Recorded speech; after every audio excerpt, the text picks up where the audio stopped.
শুভ সকাল। আমি বর্ণনা লাইফস্টাইলে সবাইকে স্বাগত। আশা করি সবাই খুবই ভালো আছেন আর আমিও খুব ভালো আছি। আর দেখো সকালবেলা ঘুম থেকে উঠে চা করতে বসিয়েছি। আর আজকে না অনেক দিন পর ইন্ডাকশানে করছি, কারণ গ্যাসে হচ্ছে করতাম। এবার রোজ রোজ তো গ্যাসে চা হয়, এবার অনেক দিন ইন্ডাকশানটা চালানো হয়নি, তাই জন্য বড়মশাই বললো তোমরা কি এটাকে এরকমভাবেই রেখে দেবে, এটাকে কি ইউজ করবে না? আমি বললাম না না, সেটা না, আসলে কি বলো তো, এটাতে করে আবার ধরো রান্নাবান্নাগুলো সেই গ্যাসেই করতে হয়, কারণ এটাতে রান্নাবান্না করলে আমার তো ওপেন কিচেন, তো ঝাঁঝ টাঝগুলো উঠবে, সেই সেটা আবার আবার রঙে খারাপ হয়ে যাবে, এই হয়ে যাবে তাই হয়ে যাবে, অনেক কিছু ব্যাপার। মানে কোন দিকে যে যাবো আমি মাঝে মাঝে সত্যি বলছি বুঝতে পারি না। বড়মশাই মাঝে মাঝে বলবে এটাকে কি এমনিই রেখে দিয়েছো, আবার বলবে এইখানে যদি ধরো কোনো দিন কোনো ভুল করে হয়তো কোনো কিছু রান্নাবান্না করতে শুরু করে দিই, তখন বলবে হ্যাঁ গো এখানে রান্না করছো, এর ঝাঁঝটা তো রান্নার ঝাঁঝটা উঠছে, তাই কোন দিকে যাবে বলো তো মানুষ। তো যাই হোক, এটাকে মোটামুটি আমরা, তাই আমি আর মাম্মাম দুজনে মিলে ঠিক করেছি আমরা এটাতে জল গরম আর চাটা করব। তো বেশিরভাগ দিনই আমরা তাই করি, জল গরম, মানে বাবার যেহেতু সকালবেলা জল গরম হয়, বা মেয়ের ধরো দুধটা আমি চট করে গরম করি না, যেহেতু ওই অ্যালুমিনিয়াম বাটিতে থাকে, তো ইন্ডাকশানে তো অ্যালুমিনিয়াম বাটি চলে না, তাই জন্য।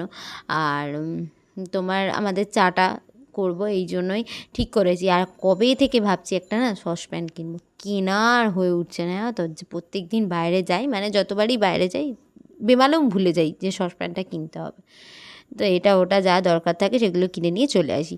তো এবার আমি বলেছি এবার আমি কি বাইরে বেরোলে কিনবই, তো দেখা যাক কিনবইটা কত দূর যায়।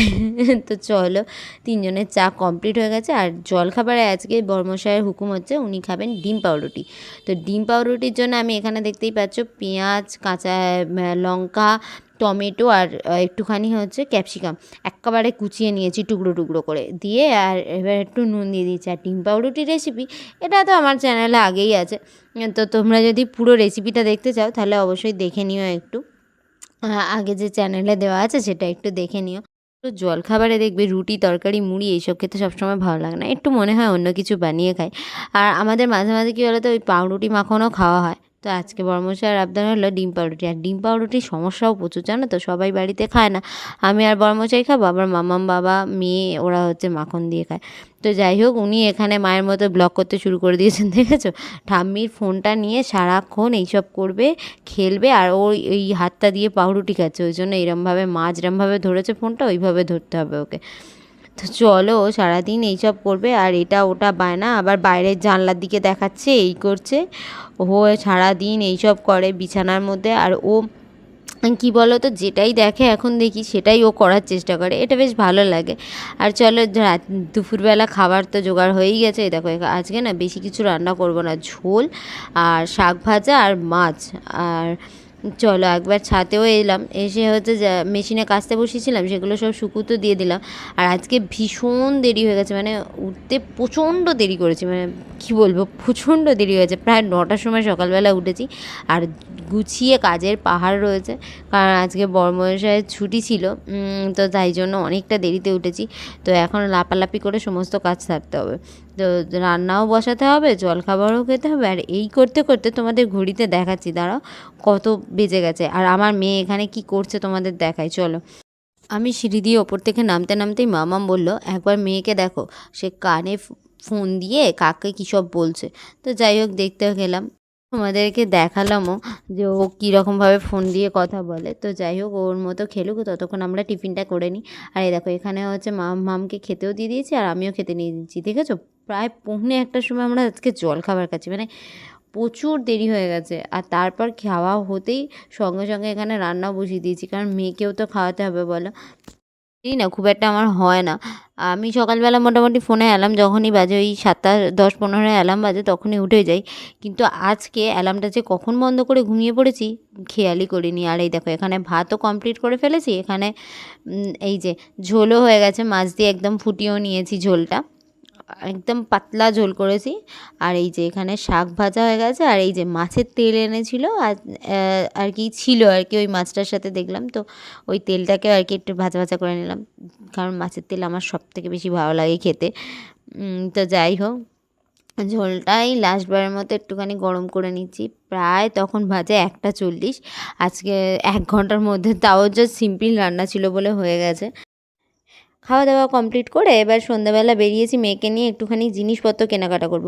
আর এই কেনাকাটা হচ্ছে জামাই ষষ্ঠীর কেনাকাটা, মানে মা আর বাপির জন্য একটুখানি শাড়ি আর ওই জামা প্যান্ট কিনতে যাচ্ছি। আর বুকুর জন্য কিনবো ভেবেছিলাম, তারপর ভাবলাম যে ওকে নিয়ে গিয়ে ওর পছন্দ মতো কিছু কিনে দেবো, কারণ সবসময় কী বলো তো আমার পছন্দসই আমি কিছু নিয়ে যাই, এবার ও বলতে পারে না যে দিদিভাই এটা আমার ভালো লাগছে না বা কিছু। তবে কোনো দিনই ওই কথাটা বলে না যে দিদিভাই আমার ভালো লাগছে না।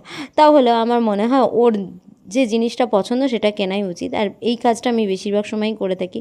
আর মেয়েকে দেখলে ও কিন্তু টোটোয় ওইভাবে একা একাই বসে যায়, যতবারই ওকে বলি আমার সাথে বস, কিছুতেই বসে না। তো যাই হোক, এখানে আমি বাড়ি এসে বেডশিটটা চেঞ্জ করেছিলাম, সেটাকে আর পেতে ওঠা হয়নি, মানে সকাল থেকে এতটাই দৌড়াদৌড়ি করেছি। আর বললাম আমি প্রথমেই যে এতটা দেরি করে ঘুম থেকে উঠেছি না, সব কাজগুলো আমার সবই লেটে লেটে হচ্ছিলো, তাই জন্য এটাকে দুপুরবেলা শেষ করবো ভেবেছিলাম, কিন্তু করে উঠতে পারিনি। তো যাই হোক, এখন চলো চাদরটা ঝটপট করে পেতে নিই, বিছানাটাও গুছিয়ে নিই, নিয়ে আবার নিচে যেতে হবে। তারপরে তো মেয়েকে খাওয়ানোরও ব্যাপার আছে, ওগুলো কমপ্লিট করব।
চাদরগুলো পেতে নিয়েই তারপরে দেখো বালিশের ওয়ারগুলোও পরিয়ে নিচ্ছি। আর এবার সমস্ত কিছু কমপ্লিট করে বিছানাটা ভালো মতো করে গুছিয়ে নিই। চলো আজকের মতো ভিডিওটা এখানেই শেষ করছি, আর ভিডিওটা বেশি বড় করলাম না। তো আর ষষ্ঠীর যে জিনিসপত্রগুলো কিনেছি না, তোমাদের নেক্সট ব্লগে অবশ্যই দেখাবো। তো আজকের মতো টাটা, কথা হবে আবার একটা নেক্সট ব্লগে। যদি আমার ভিডিওটা ভালো লাগে তাহলে অবশ্যই আমার চ্যানেলটাকে সাবস্ক্রাইব করে দিও।